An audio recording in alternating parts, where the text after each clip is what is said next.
গাজায় ইসরায়েলি বর্বরতার প্রতিবাদে রাজু ভাস্কর্য থেকে পররাষ্ট্র মন্ত্রণালয়ের অভিমুখে মার্চ করছে আজাদ ফিলিস্তিন। আছেন সেখানে সহকর্মী বেলায়েত হোসাইন, যুক্ত হচ্ছে তার সঙ্গে। বেলায়েত, একটু জানাবেন সেখানে আন্দোলনকারীরা কি ধরনের দাবি উত্থাপন করছে?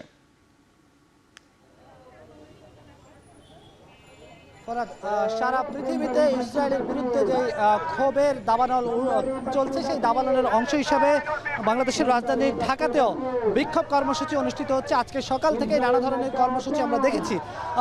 আজকে বিকালে রাজু ভাস্কর্য থেকে শুরু করে পররাষ্ট্র মন্ত্রণালয়ের অভিমুখে একটি মার্চ অনুষ্ঠিত হয়। সেই মার্চ এখন এসে হাইকোর্ট চত্বরে এসে থেমেছে। তাদের প্রতিনিধি দল 6টি দাবি নিয়ে পররাষ্ট্র মন্ত্রণালয়ে তারা প্রবেশ করেছেন।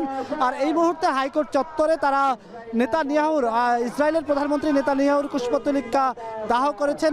একই সঙ্গে তারা মার্কিন প্রেসিডেন্ট ডোনাল্ড ট্রাম্পের কুশপুত্তলিকা তারা পুড়িয়েছেন।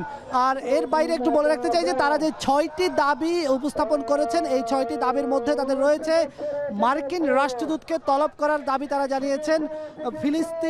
ফিলিস্তিন ইস্যুতে তারা বেশ কয়েকটি যে দাবি তুলেছেন, এর মধ্যে উল্লেখযোগ্য বাংলাদেশের পাসপোর্টে যে অ্যাকসেপ্ট ইসরায়েল লেখা ছিল, যেটি আওয়ামী লীগ সরকার তুলে দিয়েছিল, সেই লেখাটি আবার পাসপোর্টে পুনর্বহাল করার দাবি তারা জানিয়েছেন। বাংলাদেশ থেকে একই সঙ্গে তারা এই যে গণহত্যা, ইসরায়েলে যে বর্বরচিত গণহত্যা ইসরায়েলের গাজাবাসীর উপর, সেই গণহত্যাকে তারা কিছুদিন আগে জুলাই আন্দোলনের যে আওয়ামী লীগ সরকার গণহত্যা চালিয়েছে সেটার সঙ্গে তারা মূল্যায়ন করেছেন এবং তারা বলেছেন ইসরায়েলের বিরুদ্ধে তারা যখন ক্ষোভে ফুসে উঠছেন, তারা একই সঙ্গে আওয়ামী লীগ নিষিদ্ধের দাবিও কিন্তু তারা তুলছেন। আমরা দেখছি এখানে রাজু ভাস্কর্য থেকে শুরু করে তারা ভিসি চত্বর হয়ে, শহীদ মিনার হয়ে তারা হাইকোর্ট চত্বরে এসে তারা থেমেছেন। তাদের প্রতিনিধি দল 6টি দাবি নিয়ে পররাষ্ট্র মন্ত্রণালয়ে গিয়েছেন। পররাষ্ট্র উপদেষ্টার সঙ্গে তারা দেখা করবেন। আর তাদের বিক্ষোভের আরও একটি অংশ এখানে হাইকোর্ট চত্বরে তারা থেমেছেন। আইনশৃঙ্খলা বাহিনীর সদস্যরা তাদেরকে এখানে থামিয়ে দিয়েছেন। তারাও যেটি বলছেন যে আইনশৃঙ্খলার প্রতি শ্রদ্ধা রেখে তারা এখানেই তারা থেমেছেন এবং এখানে থেমে তারা তাদের যে স্লোগান মুহুর্মুহু সেটি তারা দিচ্ছেন।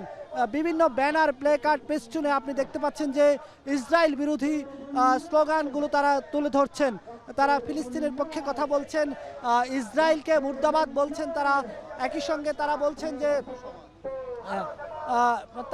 যে ফিলিস্তিনের স্বাধীনতার জন্য রাষ্ট্রীয়ভাবে বিভিন্ন দেশ যেই ভূমিকা রাখা উচিত, বাংলাদেশও যেন তাদের রাষ্ট্রীয়ভাবে সেই ভূমিকাটি রাখে, এই দাবি নিয়ে তারা স্লোগান দিচ্ছেন। এখানে স্কুল, কলেজ, মাদ্রাসা সহ বিভিন্ন শিক্ষা প্রতিষ্ঠানের শিক্ষার্থীরা তারা অংশ নিয়েছেন। তারা স্লোগান তুলছেন, বিভিন্ন প্লে কার্ড, পতাকা হাতে নিয়ে।